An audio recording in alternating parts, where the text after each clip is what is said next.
जय श्री गणेश हर हर Mahadev Mahadev Shankar YouTube channel में आपका स्वागत है। आज मैं लेकर आया हूँ एक नई जानकारी की साधना में संकल्प खंडित हो जाए तो क्या करें क्या ना करें। साधना खंडित होने के बाद आपको क्या करना चाहिए, तो ध्यान से सुनना, इस वीडियो को पूरा सुनना ताकि पूरी जानकारी आपको समझ में आए। एक एक चीज़ ध्यान से सुनना।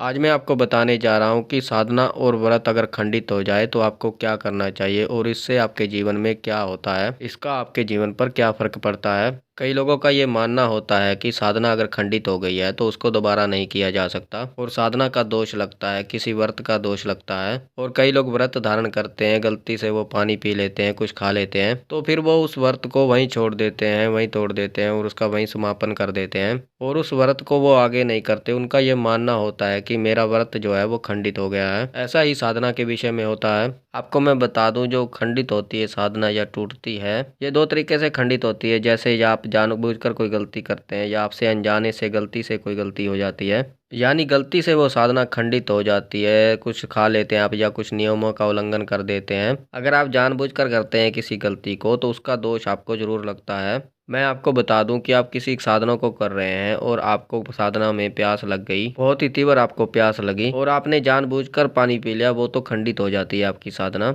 या फिर आप अपने मन पर नियंत्रण नहीं कर पाए तो वो भी आपकी साधना जो है खंडित हो जाती है। जैसे ब्रह्मचर्य का पालन आप नहीं कर पाए, ब्रह्मचर्य का पालन आप तोड़ देते हैं तो उसका दोष आपको लगता है। ये तो हो गया आप अपनी मर्जी से करते हैं, आप ब्रह्मचर्य का पालन नहीं करते हो, आप ये गलती कर बैठते हैं। पर अगर गलती से वो साधना या व्रत खंडित हो जाता है तो वो साधना खंडित नहीं होती, वो व्रत खंडित नहीं होता। गलती से कैसे? जैसे आपने पानी पी लिया, कुछ खा लिया, आपको पता नहीं चला, पानी पीने के बाद कुछ खाने के बाद आपको पता चल रहा है, यानी वो अपनी मर्जी से आपने नहीं किया, अनजाने से आपसे हो गया, इस प्रकार से वो खंडित हो गई। कई बार क्या होता है कि आपके घर में इतनी बीमारियां परेशानियां आ जाती हैं कि खंडित करनी पड़ती है, आपको साधना बीच में ही छोड़नी पड़ती है। चाहे आप व्रत कर रहे हो चाहे साधना कर रहे हो, आपको बीच में ही छोड़ना पड़ता है क्योंकि बीमार हैं तो आपको दवाई खानी पड़ेगी, आपको इंजेक्शन लगवाना पड़ेगा डॉक्टर से, उससे भी आपकी साधना जो व्रत है वो बीच में खंडित हो जाता है। तो ऐसे समय में अगर आपके साथ ऐसा हो रहा है तो आपको विश्वास रखना चाहिए और अपने इष्ट देव से आपको माफ़ी मांग लेनी चाहिए क्योंकि ये जो हो रहा है ये आप जानबूझकर नहीं कर रहे हैं। अगर आपकी तबीयत खराब होती है, पहली बात तो आपकी तबीयत खराब है, आप बीमार हैं, तो आप साधना व्रत बिल्कुल मत कीजिए। आपको ऐसा लग रहा है कि आप ठीक नहीं है,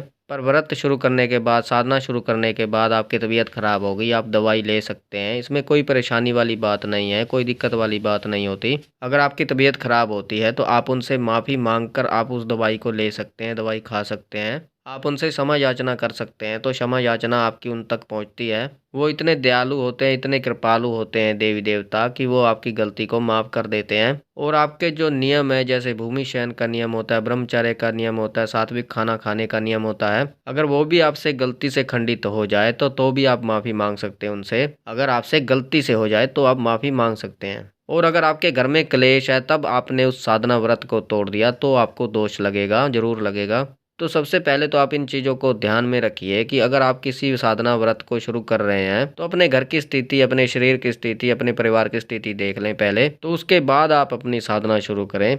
ऐसा ना हो कि आपने कोई लंबी साधना कर ली और उसमें अलग अलग नियम आपने बना लिए, उसमें नियम आपने शुरू कर लिए, सख्त नियम शुरू कर लिए। आपने 41 दिन की साधना शुरू कर ली, उसमें आपको पैसे से संबंधित समस्या उत्पन्न हो रही है, आपको भोग प्रसाद के लिए समस्या उत्पन्न हो रही है, आपको हवन के लिए समस्या उत्पन्न हो रही है, तो इन चीज़ों को ध्यान में रखते हुए आपको साधना की शुरुआत करनी चाहिए। और साथ ही आप अपने घर का माहौल देख लें, जैसे पति पत्नी में ज़्यादातर अनबन रहती है तो उस चीज़ का विशेष रूप से ध्यान रखिए कि आपके घर में किसी प्रकार का कलेश ना हो, क्योंकि साधना बिना शांति के बिल्कुल नहीं हो सकती। अगर आपको साधना काल में भी चिंता है, टेंशन है, परेशानी है, कलह है, तो आप साधना को पूरी कर ही नहीं सकते क्योंकि आपका जो ध्यान है वो साधना में होगा ही नहीं। साधना एक साधक करता है, जब वो साधना करता है तो साधना काल में पूर्ण तरह से समर्पित होता है वो अपने इष्ट देव को। जो साधक होता है वो अपने इष्ट देव का भजन करता है, साथ में दैनिक कार्य भी करता है, पर उनके भजन में रमा रहता है, उनकी भक्ति में रमा रहता है, उन्हीं के पूजा पाठ में डूबा रहता है, उन्हीं के ख्यालों में डूबा रहता है, अपने इष्ट के पूर्ण तरह समर्पित होता है वो। इसी को हम साधना कहते हैं, इसी को हम सेवा कहते हैं, इसी को हम व्रत कहते हैं।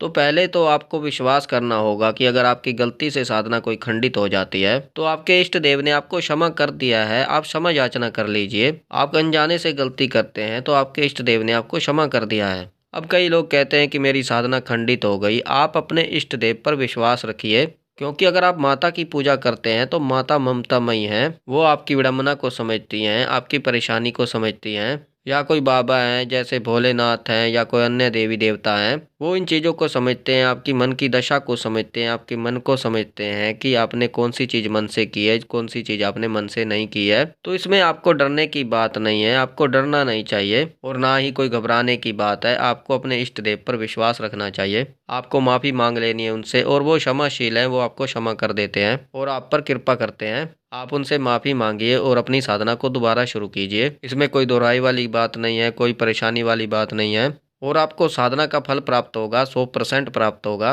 अपने मन में चिंता बिल्कुल ना रखें, अपने मन में ग्लानि बिल्कुल ना रखें कि आपसे साधना खंडित हो गई है किसी भी प्रकार से।